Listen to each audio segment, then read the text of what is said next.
Hello friend, welcome to value study. तो friend, आज अपन पढ़ने वाले अपने एमपीपीएससी के प्रीवियस ईयर के क्वेश्चन पेपर। तो देखो, ये अपना पहला सेट है। अपन स्टेप बाय स्टेप जितने भी हो सकता है पीएससी के प्रीवियस ईयर के पेपर, उनको एमसीक्यू के फॉर्म में सॉल्व करेंगे। और ये मैं इनको जो भी ट्रिक्स याद करवाना होगा उनको मैं ट्रिक से भी याद करा दूँगा। तो अगर आप इस वीडियो को देख रहे हैं तो आपसे एक रिक्वेस्ट है कि चैनल को सब्सक्राइब जरूर कर लें। तो आइए शुरू करते हैं अपने पहले क्वेश्चन के साथ। तो अपना पहला क्वेश्चन ये रहा। क्वेश्चन है कि मध्य प्रदेश का पन्ना जिला किस खनिज के लिए प्रसिद्ध है। तो देखो, पन्ने के बारे में अब सभी को मोस्टली पता ही होता है कि पन्ना जिला। और देखो, ये क्वेश्चन मैंने कुछ नहीं लिया, ये एमपीपीएससी में पूछा गया क्वेश्चन है प्रीवियस ईयर में। तो मध्य प्रदेश का पन्ना जिला, देखो इसमें इसको सबको पता है कि इसमें हीरा पाया जाता है। ठीक है, तो आपका यहाँ पर आंसर होगा ऑप्शन डी। अब देखो, पन्ना से जुड़ी कुछ एक्स्ट्रा इन्फॉर्मेशन मैं आपको दे देता हूँ। ठीक है, देखो उसमें कुछ याद कर, कोई ट्रिक से याद करवाने कोई चीज़ नहीं थी, आपको सभी को पता होता है, लेकिन वो आया हुआ क्वेश्चन था तो मैंने करवा दिया। अब देखो, पन्ना जिला मध्य प्रदेश के कहाँ आता है, तो सागर संभाग के अंदर के अंतर्गत आता है। तो देखो, ये आपको एक्स्ट्रा पॉइंट में पता होना चाहिए कि पन्ना कहाँ आता है, तो सागर संभाग के अंतर्गत आता है। अब देखो, सागर संभाग के अंतर्गत 6 जिले आते हैं टोटल। ठीक है, कौन कौन से, तो सागर, दमोह, पन्ना, टीकमगढ़, छतरपुर और पन्ना, ये टोटल कितने 6 जिले आते हैं। ठीक है, अब देखो, पन्ना जिला 20 अक्टूबर 1972 को सागर संभाग बनने के पूर्व रीवा संभाग के अंतर्गत आता था। ठीक है, कब, 1972 के पहले।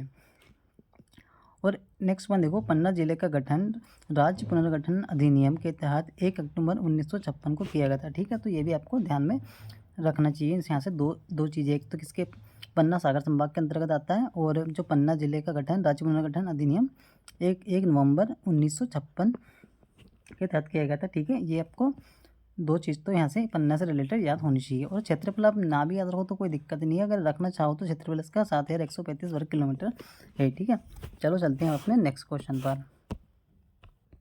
अब आपका नेक्स्ट क्वेश्चन है कि चंबल नहर सिंचाई परियोजना संबंधित है। तो ठीक है, ये भी आपका पीएससी का क्वेश्चन है। तो उसने पूछा कि चंबल नहर सिंचाई परियोजना किससे संबंधित है।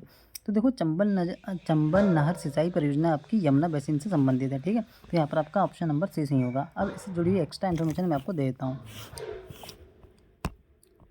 चलो, इससे पहले इसको देखो ट्रिक से याद ही कर लो। अब ये आया है तो देखो, आपको बार बार ध्यान, इसको रटने की जरूरत पड़ेगी नहीं। अब देखो, यहाँ लिखा कि चंबल नहर। अब चंबल में आपको दिख रहा, सब दिख रहा है कंबल। क्या दिख रहा होगा आपको, कंबल। देखो, चंबल को बनाओगे कंबल बन जाएगा। तो देखो, कंबल उड़ाने की बात होगी किसको, यमुना में मुन्ना बना लो इसको। क्या बना लो, मुन्ना। क्या बना लो इसको, मुन्ना। क्या बना लो, मुन्ना बना लो आप। ठीक है, कि कंबल उड़ा दो किसको, तो मुन्ने को। ठीक है, तो ऐसे आप इसको याद रख सकते हो कि चंबल नहर सिंचाई परियोजना किससे संबंधित है, तो यमुना बेसिन से है। ठीक है, अब इसको आपको ध्यान में जाएगा कि यार कंबल किसको उड़ाई थी, तो मुन्ने को। तो यमुना, देखो यहीं पे आपका साउंड मिलेगा ऐसा। ठीक है, अब देखो, चंबल घाटी परियोजना राजस्थान और मध्य प्रदेश की संयुक्त परियोजना है। ठीक है, ये भी आपको ध्यान रखना है कि चंबल घाटी परियोजना किस किस की, तो राजस्थान और मध्य प्रदेश की। ठीक है, और इसकी शुरुआत कब करी थी, तो 1954 में इसकी शुरुआत करी थी। ठीक है, कब इसकी शुरुआत करी थी, 1954 में। चंबल नदी की जो सहायक नदी है यमुना, इसकी मुख्य सहायक नदी है किसकी, चंबल की। कौन है, तो यमुना। ठीक है, ये भी आपको ध्यान रखना है। अब देखो, क्वेश्चन बनता है ना कि यमुना किसकी सहायक नदी है, तो चंबल की। ठीक है, चलो चलते हैं अब अपने नेक्स्ट क्वेश्चन के ऊपर। अब आपका नेक्स्ट क्वेश्चन यही है कि जवाहर सागर जल विद्युत परियोजना किस नदी पर स्थित है। अब देखो, इसका आंसर तो आप बता ही सकते हो। ठीक है, किस पर है जवाहर सागर जल विद्युत परियोजना, तो आपके चंबल पर ही है। ठीक है, चंबल पर ही है। अब देखो, इसको मैं आपको याद करा देता हूँ। तो आप इसको कैसे याद कर सकते हो। अब आप इसको ऐसे याद रखो कि देखो, इसमें लिखा है जवाहर। तो जवाहर से बता दो कि जो जवा होगा कौन होगा, जो युवा जवा होगा, और उसमें अगर बल होगा, चंबल में दिख रहा ना बल, अगर उसमें बल होगा तो ही वो सागर को पार कर जाएगा। ठीक है, तो ऐसे आपको कोरिलेट करना है, तो आपको ये लंबे समय तक याद रहेगा। कैसे, जो जमा होगा यार और जिसमें बल होगा वही तो सागर को पार करेगा। तो ऐसा आप इसको याद रख सकते हो। ठीक है, अब इसके कुछ एक्स्ट्रा पॉइंट देख लो आप। क्या कि जवाहर सागर बांध का निर्माण कोटा जिले के पास चंबल नदी पर किया गया है, और बांध का निर्माण 1972 में किया गया था। ठीक है, ये डेट भी आपको ध्यान में रखना, कब किया गया था इसका निर्माण, तो 1972 में किया गया था। इस बांध के निर्माण के समय राजस्थान के विभिन्न स्थानों की चंबल नदी पर विभिन्न बांध बनाए गए थे। अब देखो, ये भी अगर ध्यान में रखना चाहो तो ये रख सकते हो कि कि चंबल घाटी परियोजना सीवीसी ने चंबल घाटी क्षेत्र के बांधों का निर्माण की जिम्मेदारी किसने ली थी? तो सीवीपी में, ठीक है, किसने? सीवीपी ने। चलते हैं अपने नेक्स्ट क्वेश्चन पर। तो आपका नेक्स्ट क्वेश्चन ये है कि मध्य प्रदेश की प्रमुख फसल है। तो मध्य प्रदेश की देखो प्रमुख फसल तो अपनी क्या है? पहले तो अपनी सोयाबीन, ठीक है, क्या है? सोयाबीन है, ठीक है, पर यहाँ सोयाबीन दिया नहीं है, ठीक है, क्या दिया है? चावल, गेहूँ, मक्का और बाजरा। तो देखो सोयाबीन अगर नहीं दिया तो उसके बाद क्या आएगी? अपनी गेहूँ। तो गेहूँ भी मध्य प्रदेश की क्या है? प्रमुख फसल है। अब इससे जुड़े हुए एक्स्ट्रा फैक्ट मैं आपको बता देता हूँ। तो देखो कि सोयाबीन मध्य प्रदेश की प्रमुख फसल में से एक है। देखो मोस्टली सोयाबीन है, ठीक है। उसके बाद देखो कि मध्य प्रदेश को भारत का क्या बोलते हैं? सोयाबीन राजधानी भी कहा जाता है। ऐसे बहुत सारे नाम है, सोया प्रदेश भी मध्य प्रदेश को कहते हैं, भी कहा जाता है। मध्य प्रदेश में उज्जैन, ठीक है, यहाँ से देखो इंपॉर्टेंट है, ये ध्यान रखना है कि उज्जैन सोयाबीन का सबसे अधिक उत्पादक है। मतलब सबसे ज़्यादा कहाँ पर सोयाबीन होता है? तो उज्जैन में, ठीक है, ये ध्यान में रखना है आपको। या तो यहाँ से क्वेश्चन बन सकता है आपका कि सबसे ज़्यादा कहाँ होता है सोयाबीन? तो उज्जैन में। इसके बाद देखो होशंगाबाद मध्य प्रदेश, देखो होशंगाबाद किसमें? गेहूँ में प्रथम नंबर पर आता है, ठीक है। गेहूँ में कौन सा अपना आ जाएगा? तो होशंगाबाद मध्य प्रदेश गेहूँ उत्पादन में नंबर 1 राज्य बन गया है मध्य प्रदेश। और देखो इसी को 5 बार कृषि कर्मण पुरस्कार मिला है। किसको? होशंगाबाद को 5 बार मिल चुका है गेहूँ में, ये ध्यान में रखना। देखो यहाँ से क्वेश्चन बहुत अच्छा क्वेश्चन बन सकता है कि ये पूछ सकता है कि कृषि कर्मण पुरस्कार कितनी बार दिया जा चुका है मध्य प्रदेश को, या मध्य प्रदेश का राज्य होशंगाबाद दे के पूछा सकता है। तो ठीक है, कितनी बार? 5 बार दिया जा चुका है। तो कौन सा पुरस्कार हो? कृषि कर्मण पुरस्कार। अब ये देखो कि सोयाबीन, चना, उड़द, तुअर, मसूर, अलसी के उत्पादन में प्रथम स्थान है मध्य प्रदेश के, एवं मक्का, तिल, राम तिल, मूंग के उत्पादन में दूसरा स्थान रखता है, तथा गेहूं, ज्वार, जौ के उत्पादन में तीसरा स्थान रखता है, ठीक है। तो ये क्रम भी आपको ध्यान रख लेना चाहिए। चलो चलते हैं अपने नेक्स्ट क्वेश्चन पर। तो नेक्स्ट क्वेश्चन आपका ये रहा, ये सारे क्वेश्चन आपके पीएससी में पूछे गए क्वेश्चन है, ठीक है। क्वेश्चन है कि निम्न में से कौन सी फसल व्यापारिक फसल नहीं है, ठीक है नहीं पूछा, बोल रहा है नहीं है, ठीक है। यहाँ पे ध्यान देना, आपको क्या बोल रहा है? वो नहीं है, ठीक है। तो कौन सी व्यापारिक फसल नहीं है? देखो व्यापारिक फसल में आपको बताऊँगा क्या होती है। अब देखो इसमें से पूछा है कि नहीं है, तो देखो आपकी गन्ना व्यापारिक फसल है, कपास आपकी व्यापारिक फसल है, केला आपकी व्यापारिक फसल है, लेकिन बाजरा आपकी व्यापारिक फसल नहीं है, ठीक है। अब देखो व्यापारिक फसलों के बारे में बताता हूँ। तो व्यापारिक फसलें वो होती है आप जिन्हें पैसा कमाने के उद्देश्य से बेची जाती है, मतलब उगाई जाती है, तो वो होती है आपकी व्यापारिक फसलें। अब इससे जुड़े एक्स्ट्रा फैक्ट मैं आपको बता ही देता हूँ। देखो क्या है कि देखो ऐसी फसलें जो बहुत लाभकारी होती है और किसानों के लिए वांछित उत्पाद लौटाती है, मतलब कुल मिला के लाभ कमाने के लिए, बिक्री के लिए उगाई जाती हैं, उन्हें वाणिज्य फसलें, मतलब वही व्यापारिक फसलें कहा जाता है। देखो उदाहरण के लिए कपास, गन्ना, जूट, रेमी आदि भारत की, मतलब ये है, इनको ध्यान में रखना है। कौन सी है? कपास, गन्ना, जूट, मतलब कुल मिला के ऐसी कोई फसल जो पैसे कमाने के उद्देश्य से उगाई जाती है, बोई जाती है, उन्हें व्यापारिक या वाणिज्य फसल बोलते हैं अपन, ठीक है। अरे केला मेला ये सब वैसी है, कपास भी बेचा जाता है, गन्ना भी बेचा जाता है, जूट, रेमी, ये सब आपकी व्यापारिक फसलें। अब देखो कि भारत की सबसे महत्वपूर्ण व्यापारिक फसल क्या है? गन्ना। देखो यहाँ से बहुत अच्छा क्वेश्चन बन सकता है। देखें, देखो क्वेश्चन पूछने का तरीका अलग हो सकता है, तो उसमें आंसर आपका बदल जाएगा। अब इसमें क्या है कि अगर इसी क्वेश्चन पूछे कि भारत की महत्वपूर्ण व्यावसायिक फसल कौन सी है, अब उसमें सभी होंगे ये, तो भैया आपको याद होना चाहिए कि गन्ना है। कौन है व्यवसाय की सबसे महत्वपूर्ण व्यावसायिक फसल? तो गन्ना है। अब देखो कपास, गन्ना, मूंगफली और तंबाकू को व्यावसायिक फसल कहा जाता है, क्योंकि ये मुख्य रूप से बिक्री के लिए उगाई जाती है, ठीक है। वही मतलब पैसा कमाने के उद्देश्य से जिन फसलों को उगाते हैं वो आपकी व्यावसायिक फसल हो जाती है, ठीक है। चलो चलते हैं हम नेक्स्ट क्वेश्चन पर। ये वाला क्वेश्चन थोड़ा स्किप हो गया, इसमें पूछा था ये सब दे के कि 4 इसमें वो दिए थे आपके मुख्यमंत्री का नाम, कि ये कहाँ के मुख्यमंत्री थे, तो वो क्वेश्चन हट गया। तो मैं वैसे ही बता देता हूँ। देखो कि आपके ये जो वेंकट नरसिम्हा राव जी थे, ठीक है, ये आपके नवे प्रधानमंत्री थे, और ये कहाँ के थे? तो आंध्र प्रदेश के थे। यही पूछा था कि ये कहाँ के हैं, मतलब इनका ये कहाँ के मुख्यमंत्री बनाए गए थे। ये 4 पेयर में मतलब जोड़ी टाइप से आपको दिया हुआ था, और निम्न में से कौन सा गलत है? मतलब ये तो जोड़ी बनाई थी, कौन सा कहाँ का मुख्यमंत्री। तो देखो आपके जो नरसिम्हा राव जी है, ये इनका जन्म 28 जून 1921 को भारत के ये नवे प्रधानमंत्री थे, और आंध्र प्रदेश के मुख्यमंत्री भी रहे हैं, ठीक है। यही बोला था कि कहाँ के थे, तो ये ऑप्शन में आंध्र प्रदेश, ठीक है। एच.डी. देवगौड़ा आपके भारत के 11वें प्रधानमंत्री और कर्नाटक के 14वें मुख्यमंत्री थे। तो यहाँ पे यही दिया था कि कहीं आपके देवगौड़ा जी कहाँ के प्रधानमंत्री रहे हैं, तो ये कर्नाटक के थे, ठीक है। और चौधरी चरण सिंह एक ऐसे ऐसे प्रधानमंत्री हैं, वह किसी भी विदेश दौरे पर कभी नहीं गए। तो ये बहुत अच्छा क्वेश्चन बन सकता है कि निम्न में से ऐसा कौन सा प्रधानमंत्री है जो कभी विदेश दौरे पर गया ही नहीं, तो वो है अपने चौधरी चरण सिंह जी। ठीक है, और ये 5वें नंबर के थे। तो ये तो आपका स्पेशल ध्यान रखना, देखो बन ही जाता है ऐसा क्वेश्चन, ऐसे हट के क्वेश्चन बन ही जाता है। फिर आप कन्फ्यूज़ होते हैं यार ये क्वेश्चन कहाँ से आ गया, हमने तो पढ़ा ही नहीं। कि चौधरी चरण सिंह को याद रखना कि ऐसे प्रधानमंत्री थे जो कभी विदेश दौरे पर नहीं गए। और मोरारजी देसाई भारत के स्वाधीनता सेनानी, राजनेता और देश के चौथे प्रधानमंत्री थे। तो इनके बारे में दे दिया था, वो क्वेश्चन थोड़ा हट गया, माफ़ी चाहूँगा उसके लिए। ये आपका नेक्स्ट क्वेश्चन क्या बोल रहा है कि वित्तीय क्षेत्र के मूल्यांकन समिति, committee of finance sector assessment की से अध्यक्षता किसके द्वारा की जाती है। अब मतलब आपको इसके बारे में पता होना चाहिए। देखो ये थोड़ा आपका ट्रिकी क्वेश्चन है कि वित्तीय क्षेत्र के मूल्यांकन समिति की अध्यक्षता मतलब बोल रहा है कि से अध्यक्षता किसके द्वारा की जाती है। तो जो आपके वित्तीय क्षेत्र के मूल्यांकन की से अध्यक्षता है, ये आपके करते हैं रिजर्व बैंक ऑफ इंडिया के डिप्टी गवर्नर करते हैं और भारत सरकार के वित्त सचिव करते हैं। ठीक है, ये आपको ध्यान में सीधे रखना है कि जो भी वित्तीय क्षेत्र का मूल्यांकन कौन करेगा, तो जो भी आरबीआई का डिप्टी गवर्नर होगा और भारत सरकार के वित्त सचिव होंगे, वो इसकी अध्यक्षता करते हैं। अब से जुड़े हुए एक्स्ट्रा फैक्ट मैं आपको बता देता हूँ। अब देखो क्या है, देखो ये तो अपना आंसर ही था। देखो भारतीय reserve bank of India Bharat का केंद्रीय बैंक है। ठीक है, आप सभी को पता होगा कि भारत का केंद्रीय बैंक है। और आरबीआई आपका क्या, बैंकों का बैंक कहते हैं ऐसे। ठीक है, और यह भारत के सभी बैंकों का संचालक है, मतलब वही कि ये बैंकों का बैंक है। रिजर्व बैंक भारत की अर्थव्यवस्था को नियंत्रण करता है। ठीक है, ये आरबीआई देखो बहुत मोस्ट इंपॉर्टेंट पॉइंट है आरबीआई के, इनको आपको ध्यान में रखना है। ठीक है, तो आरबीआई की स्थापना 1 अप्रैल 1935 को की गई थी। ठीक है, ये इसकी डेट भी सीधे सीधे पूछ लेता है कब की थी आरबीआई की स्थापना, तो 1 अप्रैल 1935 को reserve bank of India act 1934 के अनुसार हुई थी। ठीक है, और भारत के अर्थशास्त्री बाबा साहब अम्बेडकर ने रिजर्व बैंक की स्थापना में अहम भूमिका निभाई थी और इसका राष्ट्रीयकरण किया था आपका 1 जनवरी 1949 को किया था। ये भी आपको ध्यान में रख लेना है। ठीक है, किसके, आरबीआई का।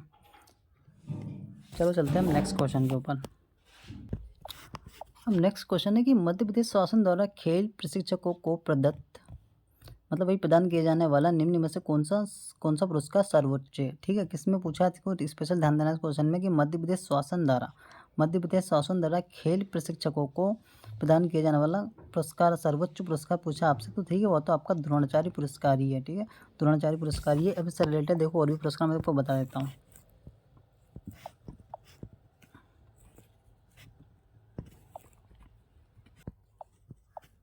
तो देखो क्या कि मध्य प्रदेश के प्रमुख खेल पुरस्कार देखो कौन सा आपका, तो विक्रम पुरस्कार है, एकलव्य पुरस्कार है, विश्वामित्र पुरस्कार है और लाइफ टाइम अचीवमेंट पुरस्कार है और प्रभास जोशी पुरस्कार है। देखो किसी पीएससी में एक बार यही पूछ लिया था कि निम्न में से कौन सा मध्य प्रदेश का पुरस्कार नहीं है या है, ऐसा क्वेश्चन आया हुआ था। तो ये आपको ये भी ध्यान में रखना है कि मध्य प्रदेश सरकार द्वारा भी मध्य प्रदेश के विक्रम पुरस्कार, एकलव्य पुरस्कार, विश्वामित्र पुरस्कार और लाइफ टाइम अचीवमेंट पुरस्कार और प्रभास जोशी पुरस्कार ये मध्य प्रदेश के प्रमुख स्पोर्ट्स अवार्ड्स हैं। ठीक है, इनको भी ध्यान में रखना है आपको।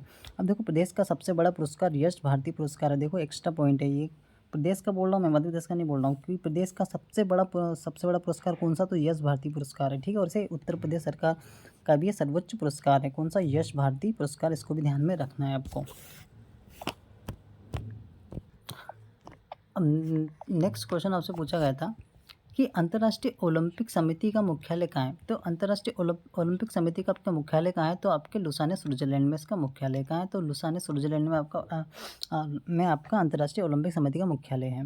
अब देखो तो इसकी जो स्थापना है पियरे डे कॉर्बेटिन ने की थी। किसने की थी इसकी स्थापना, पियरे डे कॉर्बेटिन ने की थी 23 जून 1894 को। ठीक है, कब की थी, 23 जून 1894 को। तो देखो डेट तो आपको ये 1894 आपको ध्यान में रखनी होगी। ठीक है, 1894 में इसकी अंतर्राष्ट्रीय ओलंपिक समिति का एक मिनट भैया, तो इसकी 1894 में इसकी अंतर्राष्ट्रीय ओलंपिक समिति की स्थापना की थी। ठीक है, तथा यूनानी अब इसके देखो प्रथम अध्यक्ष भी आपको ध्यान में रख लेना चाहिए कौन सा है, तो इसके जो प्रथम अध्यक्ष थे आपके, तो देमेत्रियस वैकलस इसके प्रथम अध्यक्ष थे, किसके, अंतर्राष्ट्रीय ओलंपिक समिति के।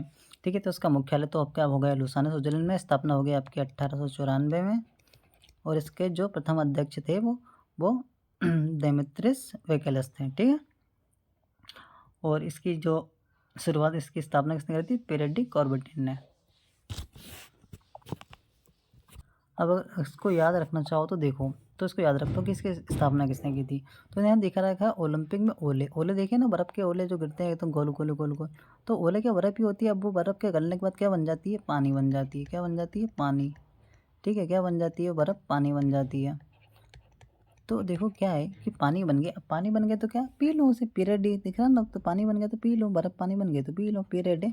तो इससे याद आएगा आपकी स्थापना किसने की थी? पीरियड कॉर्बेटिन ने। ठीक है, पीरियड तो मिलेगा ना कि यार ओले ओले ओले गिरे तो ओले ओले बर्फ़ ही तो होती है। तो बर्फ़ गिर के क्या बन गई? पानी। तो पानी बन गया तो पी ले। ठीक है, तो ऐसे आप इसको याद रख सकते हो। वो चलो डेट भी इसकी कर लो कि 1894 है ना इसकी डेट। तो 1894 में क्या दिख रहा है आपको? 94। चुरा ले, मतलब चुराने सी फीलिंग आ रही ना, चुरा ले। चुराने सी फीलिंग आ रही, चुरा ले। तो भैया क्या चुरा ले? क्योंकि बर्फ़ नहीं दोगे तो हम चुरा लेंगे, ओले चुरा लेंगे। तो 94। तो ऐसे भी इसको रिलेट कर सकते हो। अब नेक्स्ट क्वेश्चन है आपका कि खेल एवं युवा कल्याण विभाग द्वारा स्थापित मध्य प्रदेश राज्य तीरंदाजी एकेडमी कहाँ स्थित है? अब देखो इस क्वेश्चन में आप कंफ्यूज नहीं होना, क्या क्वेश्चन को ठीक से पढ़ना कि खेल एवं युवा कल्याण विभाग द्वारा स्थापित, किसके द्वारा? खेल एवं युवा कल्याण विभाग द्वारा स्थापित मध्य प्रदेश राज्य तीरंदाजी एकेडमी कहाँ है? तो आपकी इंदौर में है। ठीक है, लेकिन सिर्फ तीरंदाजी बोले ना तो वो है आपकी जबलपुर में। और भी देख लो कि शूटिंग एकेडमी ये कहाँ है आपकी? तो भोपाल में है। शूटिंग एकेडमी आपकी कहाँ है? तो भोपाल में। और स्थापना इसकी 2007 में हुई थी। नेक्स्ट आपका एथलेटिक्स एकेडमी, ये भी आपकी भोपाल में है। इसकी स्थापना 2016 में की थी। और वाटर स्पोर्ट्स एकेडमी, ये भी आपकी भोपाल में है। इसकी स्थापना 2007 में की थी। और तीरंदाजी एकेडमी पूछी थी, जबलपुर में है। इसकी स्थापना 2013 में की थी। ठीक है, चलो चलते हैं अब अपने नेक्स्ट क्वेश्चन पर। अब आपका नेक्स्ट क्वेश्चन ये है कि निम्नलिखित कथनों पर विचार कीजिए। अब विचार कीजिए क्या है कि नियंत्रक महालेखा परीक्षक का कर्तव्य होगा कि वह उन सभी प्राप्तियों की लेखा परीक्षा करे जो भारत की संचित निधि में संदेह है। तो ठीक है, ये वाला ऑप्शन आपका सही है। नेक्स्ट ऑप्शन दिया है कि नियंत्रक महालेखा परीक्षक को संघ या किसी राज्य के किसी कार्यालय या विभाग में रखे गए भंडारों को या स्टॉक के लेखाओं की लेखा परीक्षा करने और उनकी बचत में रिपोर्ट देने का प्राधिकार होगा। तो इसमें दिया है आपको कि विकल्प का चुनाव कीजिए। तो आपके देखो पहला और दूसरा दोनों आपके सत्य हैं। ठीक है, तो इससे जुड़ी इन्फॉर्मेशन मैं आपको अभी दे देता हूँ। देखो क्या कि आपका नियंत्रक महालेखा परीक्षक संविधान में निर्धारित एकमात्र अधिकारी है जिसे राज्यों के संघ के लेखाओं की लेखा परीक्षा का उत्तरदायित्व सौंपा गया है। ठीक है, नियंत्रक महालेखा परीक्षक का यह कर्तव्य है कि वह संघ और प्रत्येक राज्य तथा संघ शासित प्रदेशों की प्राप्तियों और वे की लेखा परीक्षा करेगा। मतलब ये लेन देन पैसे से जुड़ा हुआ है। ठीक है, और इससे जुड़ी इन्फॉर्मेशन और देखो कि वी नरसिम्हा राव स्वतंत्र भारत के पहले नियंत्रक और महालेखा परीक्षक थे। तो ये आपको ध्यान में रखना कौन थे? तो वी नरसिम्हा राव स्वतंत्र भारत के पहले नियंत्रक और महालेखा परीक्षक थे। भारत के संविधान की दूसरी अनुसूची के भाग ई में नियंत्रक एवं महालेखाकार परीक्षक केक के वेतन उपलब्धियों का उल्लेख किया गया है।